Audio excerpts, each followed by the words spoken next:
मर्द मुसलमान हो तू मर्द मुसलमान,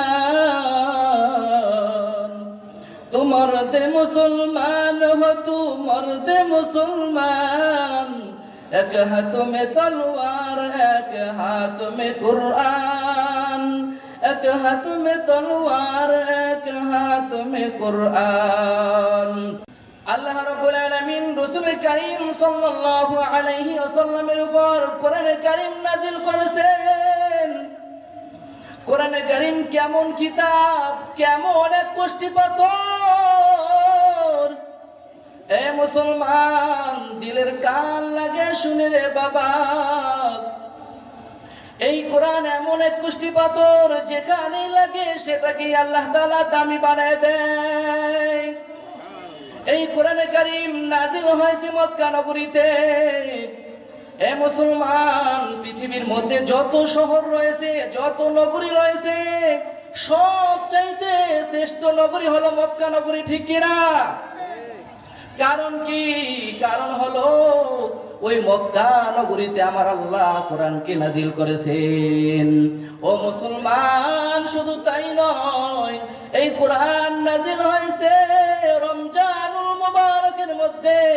আল্লাহ রাব্বুল আলামিন যত মাস রয়েছে 12টি মাসের সরদার বানায় দিয়েছেন রমজানুল মুবারককে, ঠিক কিনা? ও মুসলমান শুধু তাই নয়, কোরআনে কারীম নাযিল হয়েছে কদরের রজনীতে। সেই রজনীকে আল্লাহ তাআলা 1000 মাস চাইতো দামি বানিয়ে দিয়েছেন। ও মুসলমান কোরআন নাযিল হয়েছে আখিরি জামানার উম্মতের উপরে, আখিরি জামানার নবীর উপরে। আল্লাহ রাব্বুল আলামিন পৃথিবীর মধ্যে যত উম্মত পাঠিয়েছেন, যত তার বান্দা পাঠিয়েছেন, সব চাইতে শ্রেষ্ঠ বান্দা হলো আখিরি জামানার উম্মত। কারণ হলো আল্লাহ পাক রব্বুল আলামিন তাদের উপরে কোরআনে কারীম নাযিল করেছেন কোরআনের বদৌলতে। শুধু তাই নয়, আল্লাহ রাব্বুল আলামিন কোরআনে কারীমকে নাযিল করেছেন আখিরি জামানার পয়গম্বরের উপরে। আল্লাহ পাক রব্বুল আলামিন ঘোষণা করে দিয়েছেন সাইয়্যিদুল মুরসালিন, রাসূলগণের সরদার সর্বশ্রেষ্ঠ রাসূল হলেন আমাদের প্রিয় নবী জনাবে মুহাম্মদুর রাসূলুল্লাহ। কারণ কি? কারণ হলো আখিরি জামানার নবীর উপরে আমার আল্লাহ কোরআন নাযিল করেছেন। ও মুসলমান শুধু কি তাই, কোরআনে কারীমের সাথে যেটা লাগে সেটাকেই আল্লাহ দামি বানিয়ে দেয়।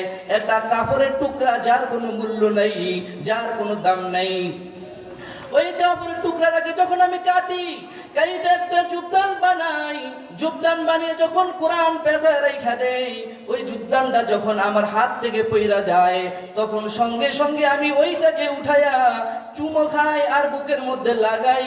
কারণ কি? কারণ হলো এই যোগদানের কোনো দাম না, কারণ এই যোগদান আমার কোরআনের সঙ্গে লেগেছিল, এজন্য এটার দাম আমার আল্লাহ বাড়িয়ে দিয়েছে। আজকে যদি আপনি আমি কোরআনের সঙ্গে সম্পর্ক রাখতে পারি, কোরআন দিয়ে আমার জীবনকে পরিচালনা করতে পারি, তাহলে আমার দামও আল্লাহ রাব্বুল আলামিন এরকম বৃদ্ধি করে দিবেন। কোরআনের একটা হরফের দাম কত? একদিন রাসূল কারীম সাল্লাল্লাহু আলাইহি ওয়াসাল্লাম রাস্তা দিয়ে অতিক্রম করছেন। এমন সময় দেখতেছে আলী রাদিয়াল্লাহু তাআলা এক জায়গায় বসে আছে, চেহারাটা বড় মলিন, লাল হয়ে আছে। আল্লাহর হাবিব জিজ্ঞাসা করলেন, আলী রে তোমার চেহারা কেন এরকম লাল হয়ে আছে? আলী রাদিয়াল্লাহু তাআলা বললেন, ইয়া রাসূলুল্লাহ, ইয়া হাবিবাল্লাহ, হুজুর ওই কাফের বেটা আমার নিকটে চিঠি লিখেছে, সে নাকি আমার উস্তাদ হয়, তার কিছু খাইবার মনে চায়, তাকে কিছু খাওয়ার জন্য তিনি আবদার করেছেন, উস্তাদ দাবি করেছেন। আল্লাহ রাসূল বলেন, আলী রে কেমন উস্তাদ দাবি করেছে? আলী রাদিয়াল্লাহু তাআলা বলেন, ইয়া রাসূলুল্লাহ, একদিন আমি কোরআনে কারীম তেলাওয়াত করছিলাম, এমন সময় একটা হরফ আমার ভুল হয়ে যায়। আরবের কাফেররাও আরবি ভাষা বোঝেন, কোরআনের ভাষা বোঝেন। ওই কাফের আলী রাদিয়াল্লাহু তাআলা হরফটাকে শুধরিয়ে দিয়েছে, সঠিক করে দিয়েছে, এজন্য সে আমার উস্তাদ দাবি করেছে। আল্লাহর হাবিব বললেন, আলী রে, ও আলী তোমার কি সেই দিনের কথা মনে আসেনি বলে ইয়া রাসূলুল্লাহ কোন দিনের কথা? বলে ওই যে খায়বারের যুদ্ধের সময় তোমার ঢাল ভেঙে গিয়েছিল। বলে হ্যাঁ ইয়া রাসূলুল্লাহ মনে আছে। আল্লাহর হাবিব বলেন ওগো ওরে আলী, যদি আল্লাহ তাআলা তোমার শরীরের মধ্যে আবার ওই দিনের শক্তি দেয়, আর তোমার হাতের মধ্যে একটা তীর দেওয়া হয়, আর ওই তীর যদি তুমি সামনের দিকে নিক্ষেপ করো, আর একটা পিছনের দিকে নিক্ষেপ করো, আর একটা তীর যদি তুমি ডান দিকে নিক্ষেপ করো, আর একটা বাম দিকে, আর একটা উপরের দিকে নিক্ষেপ করো, এই বিশাল বড় জায়গাটা যদি একটা গোডাউনে পরিণত করা হয়। কিতাবের মধ্যে এসেছে ওই দিন আল্লাহ রাব্বুল আলামিন আলী রাদিয়াল্লাহু তাআলা শরীরে এত পরিমাণ শক্তি দান করেছেন, যদি তিনি একটা তীর নিক্ষেপ করতেন তাহলে 8 মাইল দূরে গিয়ে পড়তো। ওই শক্তি যদি আবার দেওয়া হয়, আর এরকম চতুর্দিকে যদি তীর নিক্ষেপ করো, আর এই বিশাল জায়গাটা গোডাউনে পরিণত করে, ওই গোডাউনটার মধ্যে যদি পিওর খাঁটি স্বর্ণ দ্বারা ভরপুর করে ওই কাফের বেটাকে দিয়ে দাও, ওয়ালি একটা হরফের হক আদায় হবে না। এমন দামি কোরআন, তাহলে মুসলমান যদি একটা হরফের দাম এরকম হয়, তাহলে পুরা কোরআনের দাম কত হতে পারে? এই কোরআন আল্লাহ পাক রব্বুল আলামিন আমাদেরকে দান করেছেন। তু মর্দে মুসলমান হো, তু মর্দে মুসলমান, তু মর্দে মুসলমান হো, তু মর্দে মুসলমান, এক হাত মে তলোয়ার এক হাত মে কুরআন, এক হাত মে তলোয়ার এক হাত মে কুরআন। तो स्कूल में कॉलेज में पढ़ो कुछ नहीं नुकसान, तो स्कूल में कॉलेज में पढ़ो कुछ नहीं नुकसान, इस्लाम की तमाम हुदूद जब करो फरमान, इस्लाम की तमाम हुदूद जब करो फरमान। এজন্য মুসলমান আমি যাই করি না কেন, স্কুলে পড়ো বাধা নাই, কলেজে পড়ো বাধা নাই, তুমি ইঞ্জিনিয়ার হও না কেন বাধা নাই। সর্বপ্রথম আমি বলবো কোরআনের জ্ঞান তোমার মধ্যে থাকতে হবে। কোরআনের জ্ঞান তুমি অর্জন করে তুমি যেখানে যাও কোনো সমস্যা নাই। আমরা একটু খেয়াল করে দেখবো, সকালবেলা যদি আমি মূলা খাই তাহলে সারাদিন আমার থেকে মূলার ডেকুর আসবে, ডেকুর থেকে মূলার গন্ধ আসবে, ঠিক কিনা?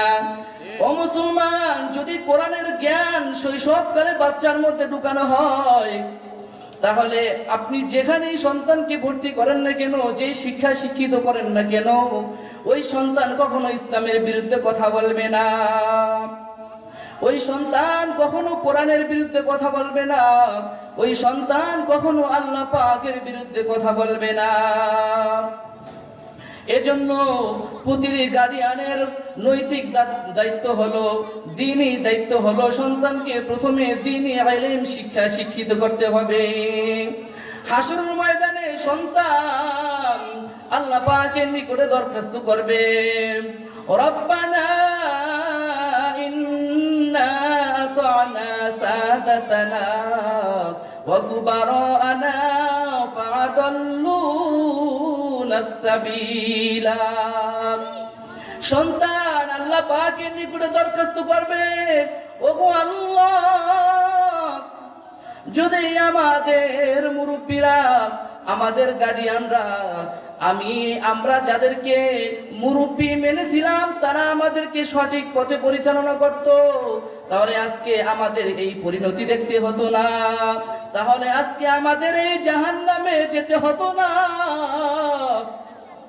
এরকম দরখাস্ত করবে। সুতরাং আল্লাহ আপনার কাছে আবদার করতেছি, ফরিয়াদ করতেছি, আমাদের ওই সকল মুরব্বীদেরকে আমাদের সামনে আইনা দিন, তাদেরকে নিয়ে আজকে আমরা জাহান্নামে যাব।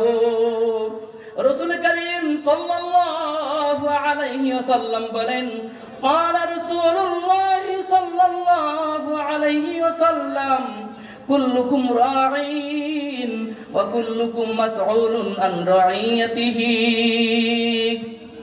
ও মুমিন মুসলমান, তোমরা প্রত্যেকেই দায়িত্বশীল, তোমাদের সকলকে তোমাদের দায়িত্ব সম্পর্কে জিজ্ঞাসা করা হবে।